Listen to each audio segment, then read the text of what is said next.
Zirgu podkāsts ar Ilzi un Diānu. Nopietnas un nenopietnas virtuves sarunas par un ap zirgiem. Vēl viena lieta, par ko mēs noteikti gribējām izrunāt, un vēl viens patiesībā cilvēks, ko mēs gribējām pieslēgt, ir Back in Balance Zane. Čau, Zane! Tu biji Falsterbo, un mēs gribam dzirdēt tavus iespaidus un secinājumus. Pirmais izstāsti, ko tu tur tieši darīji. Tu biji tā kā ergo stendā, ergo teltī? Jā, sanāk tā, ka katru gadu es braucu apmēram 3 reizes mācīties uz Zviedriju, un tad šoreiz vienas no tām mācībām bija šo maču ietvaros. Tā mums bija stends, mums bija sadarbība, tas stends šoreiz bija ļoti plašs, mēs sadarbojāmies, gan tur bija tas Avīnī, gan mums bija tas saddle skaners, un tad tur vēl bija tas jaukais vīriņš ar savām zāļu tinktūrām, un tad mēs tur visi kopā dalījām telti. Un kopumā šoreiz tās apmācības bija vienkārši redzēt, kā tas notiekās tādā, maču atmosfērā. Cilvēki nāca iekšā, mēs viņiem arī tieši tāpat kā Expo, mēs viņus mērījām iegurņus, parunājāmies ar viņiem, atļāvām viņiem iesaisties seglos, uzklausījām, kādas viņiem ir problēmas un teiksim, kā mēs varam palīdzēt. Šī reize bija, teiksim, netik praktiska braukt ārā pie zirgiem, mērīt, fitot, uzzināt visus jaunumus, bet vairāk tieši šādā vidē pakonsultēt, parunāties ar cilvēkiem un uzzināt, kā tas notiek. Kā atšķirās Zviedru vai Falsterbo publika no Expo publikas? No Expo publikas kopumā es teikšu, ka Zviedri bija ļoti, ļoti atvērti. Man īstenībā ļoti pārsteidza, mums nāca tiešām iekšā ļoti daudz vienkārši pateikties, ka segli viņiem ir pēc maz izmainījuši dzīvi, un kad viņi ir tā kā ļoti apmierināti, un kad viņi, vai kāds tur teica, ka viņi netīši, teiksim, zirgs pārdevās, un viņi pārdeva seglus, un tagad ir jauns zirgs, un kad noteikti ies atpakaļ uz ergo, un vienkārši, tā ienāca labus vārdus pateica par to, ka viss patīk, un viss ir forši, un lai turpinam darīt labu darbu. Tas bija tā ļoti, es teiktu, liels pārsteigums, cik ļoti bija atvērti cilvēki tam visam, kad mēs viņus mērījām, mēs viņiem nosacīti arī konsultējām par to, ka viņi ir asimetriski, mammas tur bija ļoti priecīgas, ka vēl kāds bērniem pasaka, ka kaut kas ir jādara cits bez jāšanas, un kopumā bija tāds ļoti patīkams vibes, tā patīkam strādāt, bija cilvēki nāca tiešām iekšā un runājās, un tad mēs arī uzzinājām viņu pieredzes līdz šim, un kopumā tāds ļoti, ļoti atvērts, kur Expo īstenībā nevarētu teikt, ka cilvēki nebija atvērti, viņi noteikti bija atvērti, kas varbūt man mazliet pietrūkās laika, jo tā parunāšanās un tā mērīšana prasa laiku, un tad cik bija tās lekcijas, tad tur tas pauzītes bija 5 minūtes, un es redzēju, ka cilvēki tur stāv un gaida, ka viņi grib parunāties, bet tu nevari paspēt visus. Tas bija mazliet savādāk nekā būt Falsterbo. Es neteikšu labāk vai sliktāk, vai ka publika ļoti atšķirtos, jo īstenībā arī Expo cilvēki tiešām nāca klāt un jautāja un bija ļoti atvērti. Un arī veikārsti īstenībā atnāca un parunājās gan par dizainu, gan visu, tāpēc neteikšu, ka viena publika bija labāka nekā otra. Nē, man tik tā interesē, vai ir kāda atšķirība vai nē, bet kas attiecās uz Expo, tad jā, mēs ar Diānu jau pirmsākumos, kad mēs spriedām par Expo, tad tas bija mūsu pašu pirmais secinājums, ka īstenībā to lekciju ir nedaudz par daudz, lai Expo būtu tāds ļoti pilnvērtīgs, bet mēs jebkurā gadījumā esam visiem Expo dalībniekiem, kas jūs bijāt ārkārtīgi pateicīgs un skaidrs, ka vienkārši turpinam darīt, un nākamgad rīkojam vienkārši mazāk, īsākas lekcijas, lielākas pauzes. Un vēl viena lieta, par ko mēs jau spriedām, ko noteikti vajadzētu darīt, ka mums ir jātaisa tādas kā paneļa diskusijas par aktualitātēm, tādiem lielajiem jautājumiem mūsu nozarē, bet atpakaļ pie Falsterbo. Diāna, tev bija jautājumi par iesildes darbu un Zanes vērojumiem iesildē. Jā, es arī sekoju līdz taviem postiem sociālajos tīklos. Ļoti interesanti. Tādi tavi novērojumi un secinājumi, bet varbūt vari padalīties vēlreiz arī mūsu podkāstā par tiem novērojumiem, secinājumiem un jā. Jā. Nu jā, es centos vairāk daļ bērniem un jauniešiem pastāstīt, ko es tur redzēju, kā tāda neitrāla persona, kas varbūt šobrīd aktīvi nejāja, bet kopumā esmu. Katru brīvo brīdi es nosacītu izmantoju tiešām pastaigāt riņķī un parunāties gan ar citiem cilvēkiem, kas tur tirgojās, bet lielāko daļu laika mēs pavadījām tieši iesildēs. Gan konkūra iesilde, kurai tur bija 2 iesildes, bija zāles laukums lielais un smilšu laukums. Tad mēs tur varējām brīvi staigāt no vienas puses uz otru un nedaudz arī pielīst un paskatīties mačus, bet šoreiz izvēlējos lielāko laiku pavadīt īstenībā iesildes laukumā. Un mūsu būda, teiksim tā, ļoti veiksmīgi atradās tieši aiz iesildes laukuma iejādē. Līdz ar to, kā bija pauze un nebija cilvēki, tā es tur varēju pa šķirbu palīst un palūrēt, un kas notiekās iesildes laukumā arī iejādē. Labi par konkūru. Tie novērojumi īstenībā es biju ļoti patīkami pārsteigta, ka viss bija ļoti mierīgi. Kaut kā, vai es tiešām neesmu ļoti sen bijusi lielos mačos vai kā, bet tas miers, kas bija īstenībā, bija ļoti, ļoti, ļoti jūtams. Jātnieki diezgan ilgi sildīja zirgus, bet ne leca, bet vairāk, teiksim, kārtīgi iesoļoja, kārtīgi parikšoja, tur atkal uztaisīja pauzīti, soļoja, atkal lēkšoja, un tikai pašās beigās lielākā daļa izvēlējās īstenībā lekt ļoti maz. Tad lekšanas daļa bija izteikti maza iesildē, vairāk bija tiešām dabūt uz zirgu tādu brīvu, kustīgu, atsaucīgu un relaksētu lielākai daļai. Paralēli tur varēja arī jāt, tad ir jātnieki, kur izvēlās arī, teiksim, skolot, pajāt zirgus no rīta, ja viņiem vakarā ir jālec, un tad varēja arī redzēt nedaudz to flatworku. Brīnišķīgi var uzteikt beļģu Thibaut Splicu, kurš īstenībā bija viens no tiem, kas ļoti izcēlās uz fonu, jo viņš jāja gan visus kontrolēktus, gan prasīja pleciņus, gan sānkustības jāja. Viņš visu to rītu tā ļoti mierīgā veidā tiešām strādāja iejādi ar savu ērzalu, un pēc tam pēcpusdienā viņam bija jālec Nations Cup, tad viņš ļoti minimāli, kārtīgi iesildīja zirgu, tādā ziņā, ka ierikšojās, ieliekšojās, tur jau vairs nebija tāda iejādes daļa, bet tur tad viņš palec un izgāja un ļoti labi nostartēja. Līdz to viņš arī izcēlās to, ka viņš bija ļoti mierīgs un ļoti tāds patīkams iesildē. Kopumā varēja redzēt, ka cilvēki ir ļoti draudzīgi. Iesildē īstenībā ir ļoti tādas profesionālas attiecības, ja kādam vajag, palaiž, parunājās, un tas tāds ļoti patīkams novērojums.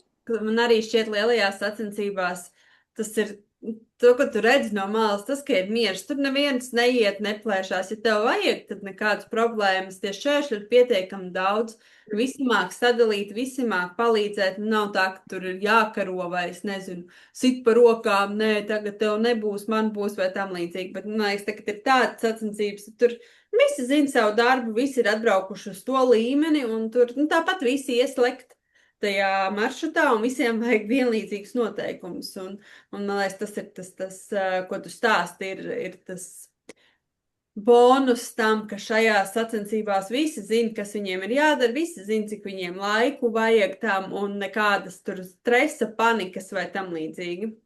Jā, un, protams, ka šeit liels pluss bija tas, ka tiešām bija ļoti daudz vietas iesildē, līdz ar to, tur pietika, tu varēji iet uz zāli, tu varēji iet uz smiltīm, kurš bija īstenībā varēja redzēt, ka bija jātnieki, kur tiešām izvēlējās vairāk pa smiltīm sildīties, un bija tādi, kuri izteikti gribēja pa zāli sildīties. Jā, tā ir tā liela atšķirība. Tas miers ir tāds, tas, kas man pirmais, teiksim, pārņēma vienkārši skatoties no malas. Kas vēl man ļoti patikās, bija redzēt lielos jātniekus īstenībā pašus atrakšojumu savus zirgus, ļaujot viņiem pastiepties, un vēl bija, man liekas, 1/3 tiešām arī paši pasoļoja tos zirgus pirms viņi vispār atdeva viņus grūmam un nodeva tālāk. tas, ko es vēl pētīju šoreiz, ne tikai uzsēdas, bet es tieši konkurā pievērsos īstenībā ļoti daudz inventāram, par cik man pēdējā gada aktualitāte ir inventārs.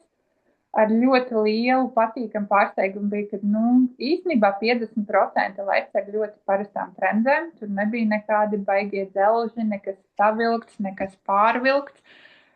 Bija kā visos mačos daži izņēmumi, kur tev ir skaidrs, ka varbūt, īsti nav skaidrs, kāds inventārs funkcionē, jo tiek sakrautas kardināli pretējas lietas virsū. Bet, kopumā tie bija 3 cilvēki uz to fonu.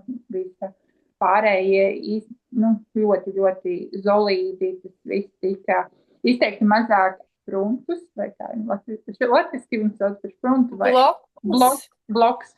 Jā, ļoti izteikti mazāk bija bloki. Es atceros vēsturiski bija vairāk redzējis, šoreiz bija ļoti maz. Tikai atsevišķi. Ja tu tā saki, un man ir tā jāpadomā, ka ar kaut kādām lielākām sacensībām esmu bijusi, man liekas, ka, ja tā jādomā, viņas tiešām baigi vairs nevar tā redzēt, ka lietot. Tādos lielajiem jātniekiem, labi, ir kaut kāds viens otrs, ka droši vien, ka tas ir vajadzīgs, bet es neredzu vairāk tā, kā bija pirms 10 gadiem, ka katram zirgam bija. Tagad man liekas, tendence ir mazliet tāda less is more, kaut kādā mērā, jo kādreiz bija arī visi tie standing martingale un tā tālāk. Tagad, parastu krušsiksnu uzliek, lai, segliem drošībai, gumijas, tā, man liekas, kad ir aizvien mazāk visu šīs palīgi kaut kādas lietas tiek izmantotas. Lielajos mačos to var redzēt izteiktāk, ka tiešām tā ir, ka lesizmori, jo ir jātnieki, kur tiešām lec 150, 155, 160 vienkārši ar parasto trendzīti, pat bez martingala, bez vispār, tā kā tiešām zirgam tiek noņemts viss liekais. Vienu brīdi tas varbūt bija modes kliedziens, ka tiešām visiem tur obligāti martingals un viss, un kas tik vēl nē, bet šobrīd ar ausīm, bez ausīm, no ausis tas tur mazākais, bet jā, pat ar martingals bieži neizmanto, un pat krūšsiksnes reizēm neizmanto. Runājot par ausīm, man bija ļoti interesanti, kad es strādāju Pērnavā sacensībās. Man bija ļoti interesanta saruna ar sacensību stjuartu. Viņš ir ļoti pieredzējis stjuarts no Polijas, viņš ir arī tiesnesis sacensībās, un mums bija eventing sacensībās, mums bija mazliet laiks parunāt par lietām, kamēr tie zirgi atnāk līdz finišam, kur jāklausās sirdsdarbības un jāapstās, vai viss viņam ir kārtībā, un mēs aizrunājāmies par ausīm. Es nekad tā ļoti nebiju domājis tādā kontekstā, tāpēc, ka mēs visi gribam austiņas, lai smuki izskatītos. Tā, ja mēs skatāmies lielos vilcienos, tad tas mērķis varbūt varētu būt tāds. Bet tad es tā padomāju, un tur ļoti liela loģika ir tajā, ko viņš saka, ka iedomājies, tev ir plus 30 vai plus 35 grādi, mēs liekam vēl pa virsu ausis, kas tā jau karsē. Tev jau tā tam zirgam ir karsts, un mēs vēl uzliekam viņam cepuri pa virsu. Un tad es aizdomājos no tāda, teiksim, labturības viedokļa šiem zirgiem, ka jā, patiešām mums nevajag zirgam plus 32, 3, 5 grādos likt vēl austiņas, kas vēl vairāk sakarsē. Tā kā tas bija tāds ļoti loģisks izskaidrojums man šķiet, kad es arī tagad skatos, pievēršu karstākā laikā, kur liek austiņas, kur neliek austiņas, un jā, tas tāds ārpus visa pārtraucam. Bet labi, Zane, turpini par konkūru iesildēm, vai tev vēl ir kas par konkūru iesildēm, vai mēs varam pāriet pie iejādes iesildēm? Jā, par konkūru iesildēm tas laikam arī kopumā bija viss, tas bija patīkami. Īstenībā bija pat patīkamāk nekā, teiksim, es esmu kā grums strādājis gadus 10 atpakaļ. Jāsaka, es biju tiešām patīkami pārsteigta, un tās tendences kopumā mainās, un viss iet tādā bišķi draudzīgākā, zirgam draudzīgā virzienā noteikti. Pie iejādē arī īstenībā pārmaiņas ir jūtamas, jo iejādē es esmu atkal bišķi vairāk bijusi kā grums, un es biju pirms gadiem 10, kad tajā laikā pārsildīšanās iesildē bija vienkārši fenomenāli bieži sastopama lieta, un tas bija, tā kā, es nezinu, zināma nedrošība, varētu teikt, caur jātniekiem, un tieši to es īstenībā arī ievēroju šobrīd. Iejādes jātniekiem, tie jātnieki, kas ir tā kā ilgāk bijuši jājuši, viņiem ir vairāk lielāka pieredze, viņi ir vairāk zirgus sagatavojuši, viņi jāja augstākā līmenī. Viņi izteikti mierīgāk, izteikti īsāk sildījās, viņi pašās beigās 1-2 reizes pajautāja grūtākos elementus, un tad viņi gāja iekšā. Kur ļoti liela atšķirība bija starp jaunajiem, kas nāk no U25 un kāp tagad lielajā Grand Prix iekšā, tur viena vācu meitene ļoti izcēlās. Viņi kā visu darīja ļoti perfekti pareizi, bet, kad tu sāki rēķināt, cik ilgi viņi sildās, tur ir apmēram bija treniņš, normāls, vēl iesildi, un tad viņi aizgāja vēl jāt Grand Prix iekšā.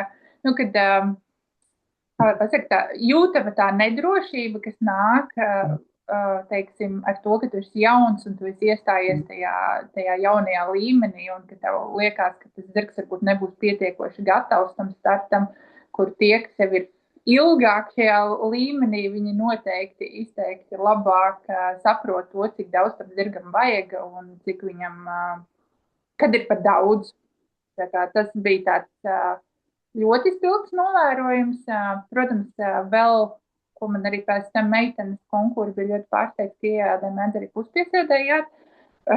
Jā, iejādē puspiesēdē, iesildoties ļoti daudz īstenībā. Gan ar jaunzirgiem, gan tiem pašiem Grand Prix zirgiem, viņus īstenībā lielu daļu ieliek šo puspiesēdē, un tikai tad viņi kaut ko tālāk prasa. Tādu sakopotāku vai tādu, tas arī bija ļoti patīkami redzams. Noteikti inventārs ir palicis mazāk. Bija pirmo reizi, man liekas, ilgiem laikiem pat redzēju, bija Daniels jāja iesildē bez nekā uz kājām. Kādreiz iejādē tas vispār nebija tā kā apsverams, ka tu vari jāt iesildē bez nenotītām kājām. Un kādreiz pat bija tas, ka pat vēl uzlika nagahkas pa virsmu, tā kā, lai ritīgi droši un kārtīgi sildas, tās stiegras. Tad šobrīd tas iet arī less is more. Kājsargi paliek vienkāršāki, kājsargi paliek elpojošāki. Protams, ir tādi, kuriem ir izteiktas vecas tradīcijas, tie jāiesildē ar baltajām saitēm un tad noņem un tad iet uz startu, bet kopumā varēja just, ka cilvēki sāk iet lēnām iet prom no tām vecajām tradīcijām, kas jau ir pierādītas, kas varbūt nav īsti zirgam draudzīgas, šajā gadījumā par tām stiegrām, ka viņas tiek konkrēti uzsildītas, varbūt viņas neveidinās zem plīsa bintēm un vatņikiem apakšā, līdz ar to, teiksim, var just tādas atšķirības. Var just arī īstenībā atšķirības uzsēdē.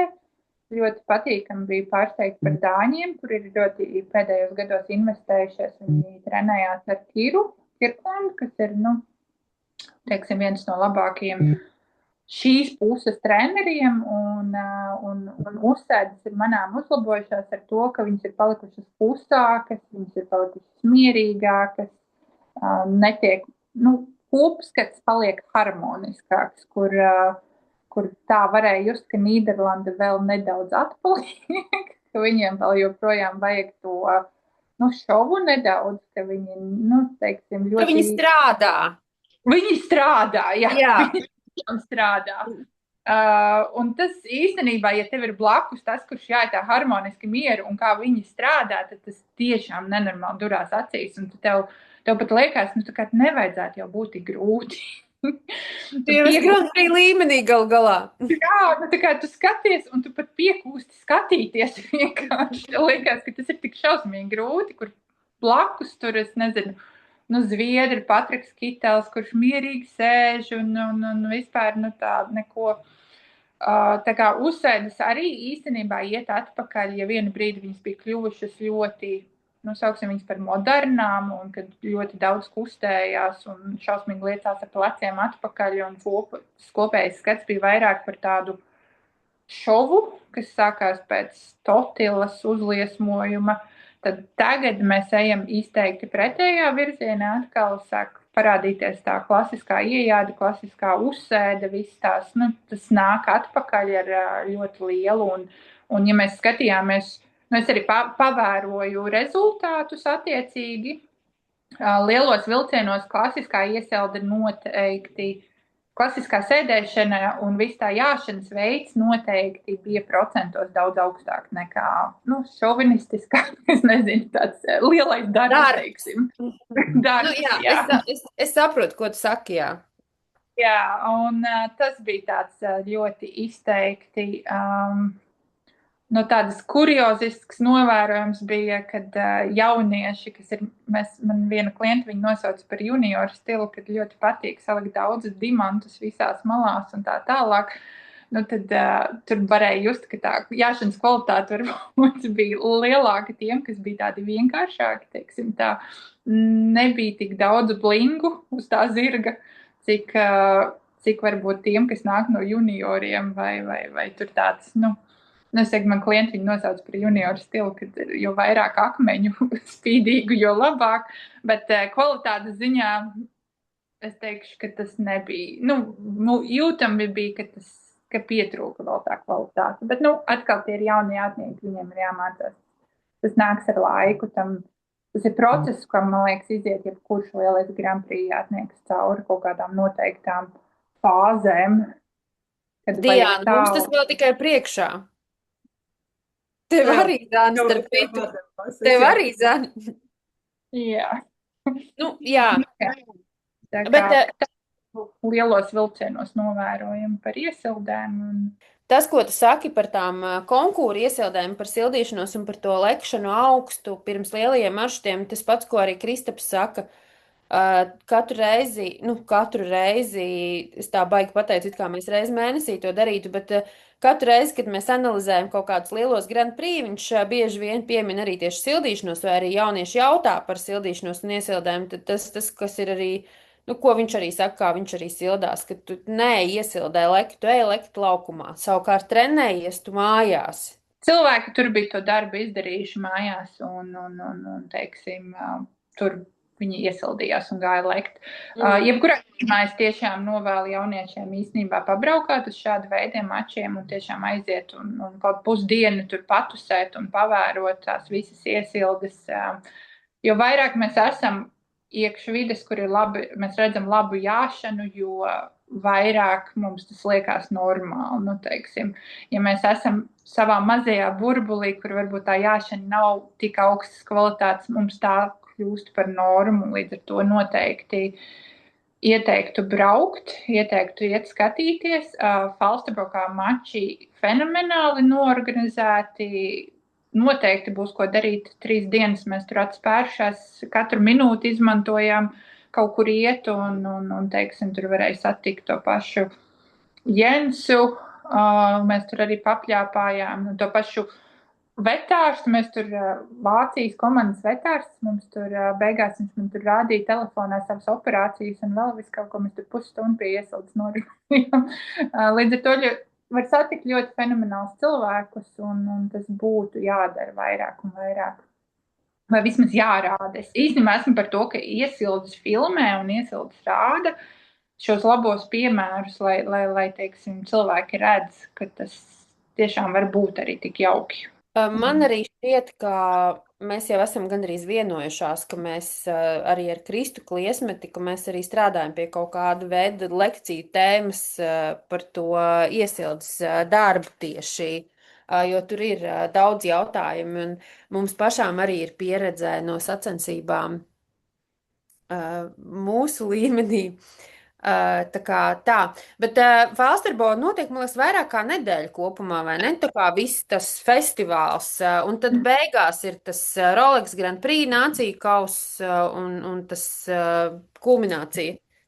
Jā, tā kulminācija noteikti ir tas Rolex Grand Prix. Nāciju kauss, man liekas, ka beidzās jau, ja nemaldos, piekdienā. Bija galā, un sanāk sestdienā tad bija derbijs. Tas bija tas derbijs, ir tas īstenībā, ar ko Falsterbo kļuva nosacīti slaveni. Viņi kaut kādā, negribu samaloties par gadu, bet es lasīju par to 61. gads, un kopš tā brīža viņi atklāja to derbiju, tad principā arī dzima tas Falsterbo, kāds viņš ir šodien, un tas derbijs ir tā viena no viņu vissvarīgākajām to maču daļām.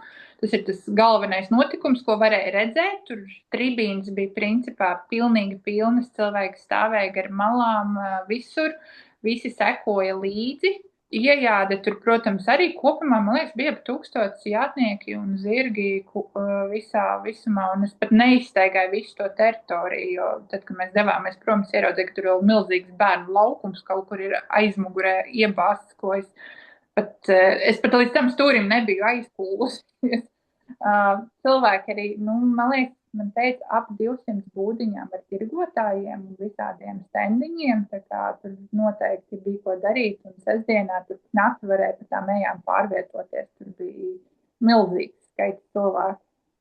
Tur arī no jātnieku viedokļa milzīgi forša, atbalstoša, izglītota publika. Tas pats arī Gēteburgā pasaules kausa finālā vai jebkurās sacensībās, kas Gēteburgā indorā notiek, vai es pieļauju, ka arī jebkur citur Zviedrijā, tas kur, Falsterbos neesmu bijusi, bet Kristaps ir bijis līdzi, ko es esmu skatījusies kaut kādus video un sekojis līdzi, un Gēteburgā tas bija pirmais pasaules kausa fināls, kur mēs bijām jau pirms 11 kaut kādiem 13, 14 gadiem. Pirms cik ilga laika. Un tu tiešām ļoti, ļoti, ļoti kolosāli tā publika, tas, ka viņi atbalsta visus jātniekus un ir tiešām atbalstoši pozitīvi izglītota arī, dzen. Jā, īstenībā arī kopumā Zviedri ir, teiksim, zirgam un labvēlīgi, un viņiem ir arī tas nosacīti drošība. Es nedomāju, ka tas ir FEI noteikumos, bet nacionālajos noteikumos. Man pašai ir bijis tā, kad mēs aizbraucam uz Zviedriju, uz fluingu, uz sacensībām, un mums lec 2 Grand Prix zirgi ar vieniem un tiem pašiem iemauktiem, jo, tā kā viena trenze, un viņi tie zirgi tik pieraduši, ka tur laukuma malā vienkārši samaina un nekādu problēmu. Un tad mums bija nenormāls pārsteigums, ka viņiem ir tas, ka tu nedrīkst zirgu nolādēt bez iemauktiem. Tā kā viņš nevar atrasties uz zemes ar apaušiem. Viņš ir tikai fūrē vai trailerī ar apaušiem. Un tas viss izvērtās ar nenormāli lielu skrējienu. Es paņēmu, sasegloju, viens zirgs bija fūrē, saseglots, otrs aizgāja uz startu. Es ar viņu pēc starta paņēmu, nesos atpakaļ uz fūri. Mēs ātri mainījām iemauktus un skrējām atpakaļ. Un, tā kā, jā, viņiem ir īstenībā diezgan daudz dažādi mazi noteikumi, kas ir veltīti gan drošībai, uzlabojot drošību, gan arī to labklājību. Un paliek vien vairāk, jo es zinu, ka tūlīt, ja gribās zināt par kaut kādiem labturības pasākumiem, es ieteiktu piesakot fluingai, jo man liekas, ka viņi 16. 17. septembris negrib samaloties, būs atkal jauns kongress vai kaut kas saistībā ar labturību. Viņi ļoti aktīvi šobrīd nodarbojās ar kaut kādu labturības noteikumu uzlabošanu. Daudzi, protams, vēl ir pagaidām sākuma stadijās, un kaut kur viņi jau tur paši stāsta nelielas anekdotas, kur sanāk, doma bija laba, bet varbūt praksē tas tā nesanāk, un tad viņi atkal strādā pie tā un mainās, bet kas vēl bija... Kā tu nonāc pie kaut kā, īstenībā, jā, tas ir tas process, kā mēs pie kaut kā nonākam. Viņš nekad nebūs sākumā ļoti skaists, un tā pirmā ideja nekad neaizies, tā kā ļoti plūstoši. Ar ko es atbraucu mājās? Īstenībā es atbraucu mājās ar Jens. Jens ir izdevis, Fredriksons ir izdevis savu grāmatu, kas ir par jaunzirga visu to, viņa filozofiju, kā tam jaunzirgam ir jābūt strādātam. Viņš sadalīs pa klasēm. Tev ir pirmsskola, sākums skola, vidusskola, un tad tev ir tas lielais zirgs. Un tad un šķir tajā grāmatā arī iekļāvis visādas izdzīves anekdotas.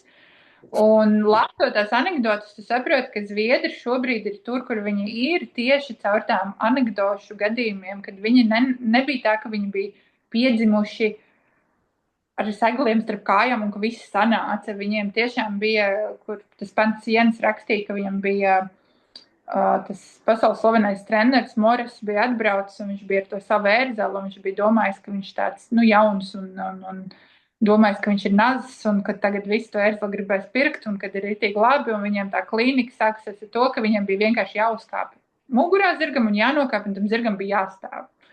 Un, protams, ka tas ērzels stāv.